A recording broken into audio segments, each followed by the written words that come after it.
everybody. It's Doug Green, and I'm the publisher of Technology Reseller News. And I'm here with Jon Arnold. Jon, thank you for joining me. Hey, everybody. So we're here at the Cloud Connections event, Cloud Communications Alliance Live from St. Petersburg. It is a beautiful venue. And Jon, you have been on actually two panels, two events inside this event. And the first one, an analyst panel, market outlook. What's the outlook? Yeah, okay, so we talk about where this market is going. The outlook here is, first of all, UCaaS, CCaaS, CPaaS. These are the solutions, right? These are the cloud offerings that MSPs are typically selling, right? These are fairly well understood offerings, a lot of players, right? And they're all offering fairly similar things. But the next level of where is this going is AI. No one really isn't thinking about it. Of course, no one really understands it that well. That's part of the challenge here. They just know they need to have something. So typically there's a top-down thing where the senior management of a business says we need AI, but they don't really have a plan. So the benefit here, or the really opportunity for the MSP, is to say you can help because you're a trusted provider for cloud services. And the key here is now to elevate what you do beyond just selling connectivity and dial tone and contact center seats and licenses for teams to something that's a little more value added, to say we're also going to try to help you use AI to make your business operations run better, whether it's internally for like productivity or customer facing for contact center and customer service. So if you've got their trust for the platforms, you should be able to earn some of their trust, at least to get the ball rolling for AI. So we're going to show you how AI fits into this. And one thing that I stressed in the panel was the fundamental product that a lot of these guys are selling is voice. They all started in telephony business, right? Phone systems, PBX, key systems. They understand voice. And if they're going to be a trusted partner for anything, it's voice services, quality, reliability, uptime, all that stuff. Easy to take it for granted today. But the key with AI, the dots that I was trying to connect for the audience with this, is that AI is about data. Voice today is basically a digital application. So it is another data stream, just like emails, text, video, right? So they have to say, okay, not only am I selling you voice capability, but I'm selling you solutions that will help you capture that voice, harness it as a data application to help feed AI and make your AI solutions better.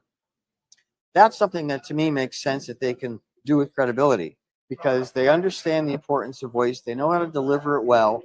Because if you don't do voice well, you're not going to capture a lot of that information that AI needs, because so much of our communication is voice-based, right? Whether it's person to person or in a group meeting or phone calls, face-to-face, voice is central to all of what we do. So if you're not capturing the data from voice, you're going to be missing a big piece of what you can be doing with AI. That's very interesting. So how was that received? How was that message received? That's a very interesting way of looking at it. Well, I'm glad you asked, because I think it was received very well. I could see the kind of like in the audience, like the nodding, a bit of that, aha, I didn't think about it. And when I sure didn't think about it that way. I heard people walking out of here said, I have something new to sell. That was a good, I caught that and I said, okay, at least I connected those dots for a few people here that says, okay, I think I have something new here. So very interesting insight. Now, you were also on a panel on UCaaS, and the idea of, we all know, it's been said 100,000 times, UCaaS is becoming a commodity. So how do you make money with UCaaS? It's getting harder and harder for sure. Again, if you don't have reliability of voice services, your UCaaS isn't going to go very far. But I think what's more important is you have to stop thinking of it as simply a communications suite, which is what it is. But more importantly, it's a vehicle to enable new ways of working, because what's going to come with AI, it's not waiting around for UC. It's going to do what it does. Right. But it's creating new ways for people to work, to interact, communicate. And so you have to kind of recognize that no matter what you do, if you're just thinking UC, that's not the biggest driver of what's happening in the business. Right. And inside the business, what AI might do for UC is really only one application of AI. There's AI projects running everywhere in a business now. It's not the only one. So you have to be a little bit more. Another thing I told the audience was you have to think more holistically about this. If you're only looking at UCaaS, that's a real tunnel vision approach. If you think more broadly and say, you've got CCaaS here, UCaaS here, you have other things that are workflows that you're automating with AI. Now you're talking about things that kind of like go across the organization, even for a small business. Right. Still, it's the whole entity. You have to, if you have a more holistic view of it, now you have a bit more of a strategic value proposition. So to get beyond the commodity base of straight UC, this can put you at a higher level. Now, whether MSPs are really trained or inclined to think like that, that's up to them.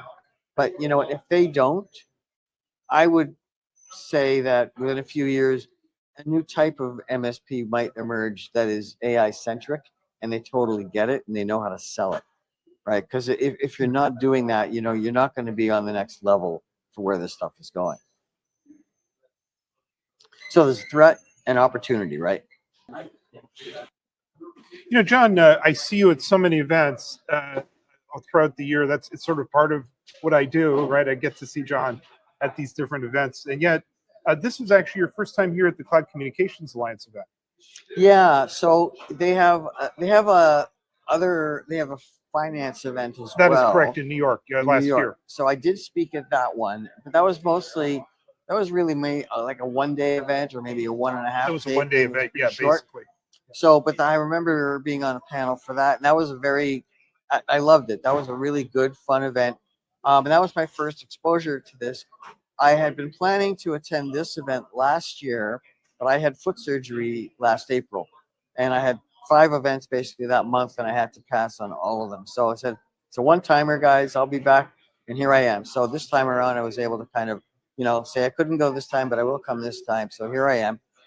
So Doug, as we know, this is what's nice about this event, and actually, I'm glad Clark mentioned this earlier today, that what makes this event kind of special is that it's not too small, like it's not like 10 people in a room, but it's not too big, like Enterprise Connect scale type of thing.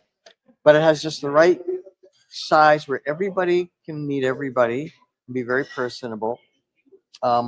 Nobody's here poaching customers, and it's a good balance of sellers and buyers. And actually, the buyers are in fact really sellers too, of course. But it's got a very clear focus on that MSP market. So again, it's not tier 1 carriers. We were talking last night about PTC, Pacific Telecom Council. Yes, yeah. So if you want the big end of the market, you won't see Verizon or AT&T or T-Mobile. They're not going to be here for sure. But the key is these MSPs drive so much business. So to be in a room with these guys, hearing their challenges, and for us as analysts to kind of be flies on the wall, to kind of hear all the conversations, it's really, I find it very helpful because I don't get exposure to this audience really very much. The closest thing would be like channel partners, but again, that's like Enterprise Connect. It's a bit of a circus, really big, and it's all about business and partnerships. But this is a little more peer based, right? It's more Right. Everybody knows everybody, and the CCA has a clear mission. So it's not a trade show. There's a lot of education here, and the MSPs need it. And for a change to be in the room with their peers as well, they learn from each other. And with folks like me, there were a few analysts here. We get to share our industry perspectives, which for them, they never hear that. Right. So that's helpful. And I think the CCA does a good job of connecting these people, building the community, and educating as well. So this is one of those events, I think, that sort of checks all the dots, right? all the things that you have enough social events or social contact, there's content, there's all the different things you're looking for. I think so. Yeah. And there's really no pressure. And I thought they had some very good keynotes this morning. Matthew from Cavell gave an overview of a survey that they did for the CCA about the membership. and sharing, that group perspective. And I thought that was really interesting. And then following him was Kevin Harrington, the Shark Tank guy. And That was kind of neat. yeah, and I thought he gave some really good messaging that to me was very applicable for this audience to basically adapt as markets change. And that's exactly what challenges these guys have. As you say, UCaaS becomes a commodity. You can't grow. You can't have a future with that. So that's right. As we wrap up our podcast, any big takeaways? As you said, Matt did his annual report on the state of the cloud, and you heard some other things. Any call outs? Well, I think a big takeaway is that you can't continue doing what you've always done with the same people you've done it with. Right. So in other words, the vendors, as we all know with UCaaS, Teams has kind of become dominant. And then, you throw in Zoom and Ring and WebEx, there's a handful of players dominating the space. So it's going to get harder for the market to have the diversity we used to have in terms of number of offerings. So the danger, of course, for all these guys is if they're all selling the same thing, they can just become arms dealers, and then they're very little to differentiate with. Exactly. So I think the learning to come from this event is you've got to take the opportunity to add new things, even within AI. It's not enough to just say, "Oh, we have AI for you." You got to be a little more specific to what customers really need. So I think that makes it worthwhile for everybody here if they're willing to listen. And I think that's probably true for them all. Otherwise, they wouldn't be here, right? So as we wrap up our podcast today, Jon, thank you very much for joining me today. This has been really interesting. Where can we learn more about Jon Arnold and Jon Arnold and Associates? Well, you said all people need to know, and just add the .com. So jarnoldassociates.com is my website. And if you go, you'll see that I have a monthly newsletter, a monthly podcast, and I blog regularly. And of course on LinkedIn too. I'm pretty easy to find. So there's lots there to digest, and always happy to chat. Jon, thank you very much indeed.